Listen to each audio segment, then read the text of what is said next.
The simple truth is that Donald Trump gave a major speech, the first speech of his second presidency, and ignored virtually every important issue facing the working families of this country.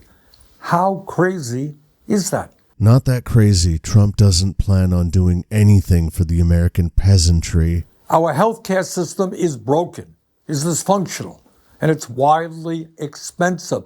Not one word from Trump about how he is going to address the healthcare crisis. That's because he doesn't plan on alleviating the healthcare crisis. He plans on making the healthcare crisis much worse than it already is. We pay by far the highest prices in the world for prescription drugs, sometimes 10 times more than the people in other countries. And 1 out of 4 Americans are unable to afford the prescriptions that their doctors prescribe.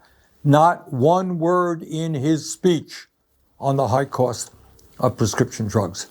Trump doesn't care about prescription drug prices. Boss men don't have time for such crap. If you're a real alpha male or possibly female, and definitely not any other genders but them two main only character genders that exist. But yeah, if you're one of them two, then you don't even need no goddamn man-made medications. You just heal your body with hard work, true grit, and a spirit bred on good old-fashioned early 1900s capitalism. That pure capitalism before they came up with all them damn child labor laws. But yeah, we don't do no prescription medications around here unless they're just prescribed for recreational purposes. And I'm sorry, but the responsible thing to do is pay out of pocket and in cash only for recreational drugs. We have 800,000 Americans who are homeless and millions of people spending 50 or 60% of their limited income on housing. We have a major housing crisis in America. Everybody knows it. And Trump, in his inaugural address, did not devote one word to it.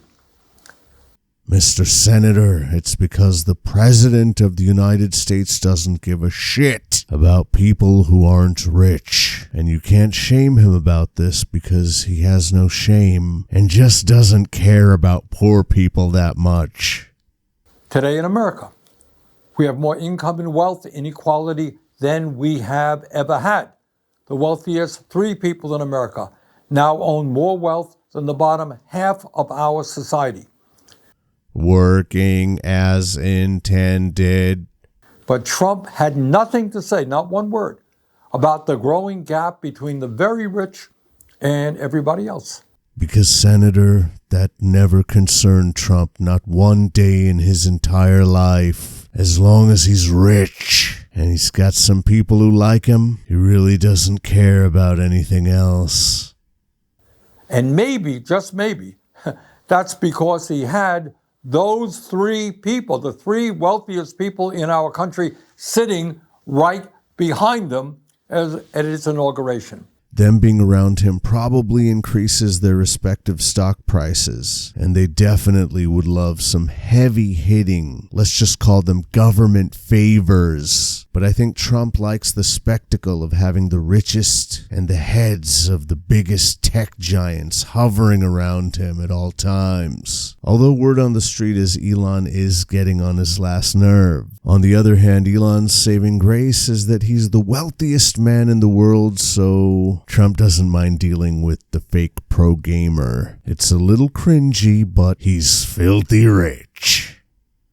And I should add that those 3 people, if you can believe it, and this really is unbelievable, saw their wealth increase by more than $233 billion since the November elections. How's that? $233 billion increase in wealth for the 3 wealthiest people. No wonder they were sitting right behind Donald Trump at his inauguration. They couldn't be happier.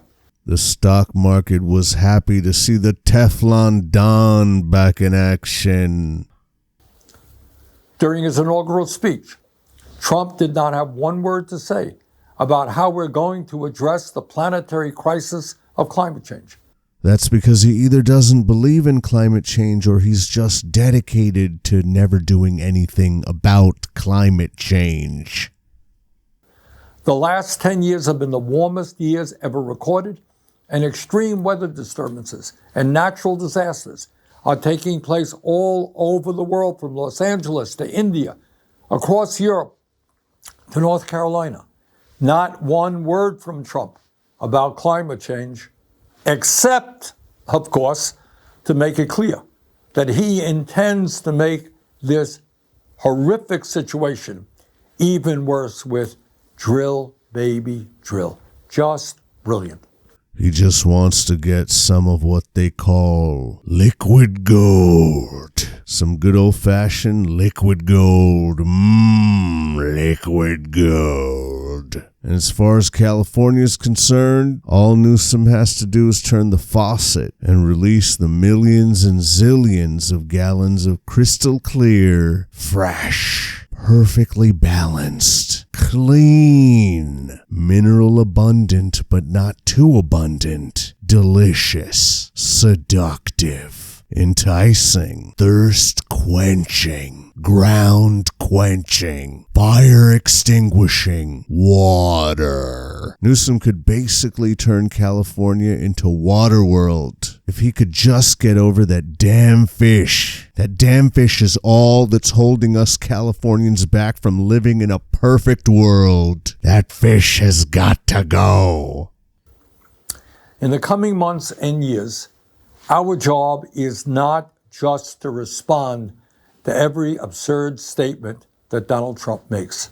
Wait, our job is to respond to every absurd statement Trump makes for months and years? Oh, hell nah. Hard pass on that one for me, bud. And then Bernie goes on to talk about how we must focus on a bunch of things we need legislation for, which ain't happening for the next 2 to 4 years minimum. He didn't say the last part. And we must demand that the wealthiest pay their fair share of taxes, which we'd also need legislation for. I get it though. We gotta keep the faith, hang tough, and always be ready for action. Bottom line, as we enter the new Trump presidency, we have got to remain focused. We cannot panic. There's ice running through my veins right now, brother. Ain't panicked at all. One could say I'm chilling, just vibing, not stressing, surviving, striving, climbing. Most times I choose to dine in.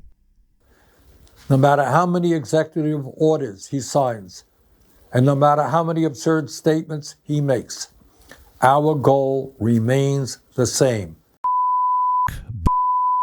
Get money.